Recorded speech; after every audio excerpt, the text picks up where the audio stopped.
ஏட்டையும் பெண்கள் தொடுவது தீமை என்று எண்ணி இருந்தவர் மாய்ந்து விட்டார். வீட்டுக்குள்ளே பெண்ணை பூட்டி வைப்போம் என்ற விந்தை மனிதர் தலைகவிழ்ந்தார். மகாகவி பாரதியார்.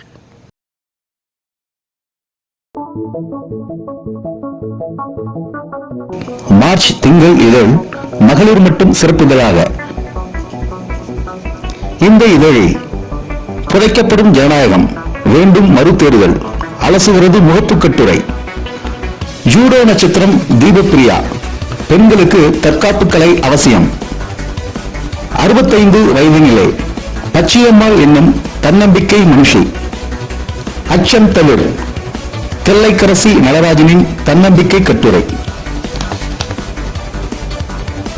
துணிச்சலின் மறுபெயர் மீனாட்சி, தமிழகத்தின் முதல் பெண் தீயணைப்பு அலுவலரின் வீரதீர செயல்கள்.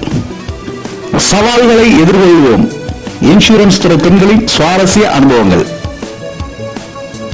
சொந்த காலில் நில்லுங்கள், ஒரு களப்போராளியின் கதை. வைய தலைமைகள், பெண்ணே நிர்வாகத்தில் சிறந்தவள் சொல்கிறார் டிஎம்எஸ் கண் மருத்துவமனை இயக்குனர் லட்சுமி சித்தார்த்தன். மூட்டு வலியால் அவஸ்தையா? உணவு பழக்கத்தின் மூலமும் தீர்வு காணலாம். மேலும் பல சுவாரஸ்ய தகவல்கள் வாங்கி படியுங்கள். புதிய அகராதி இப்போது விற்பனையில்.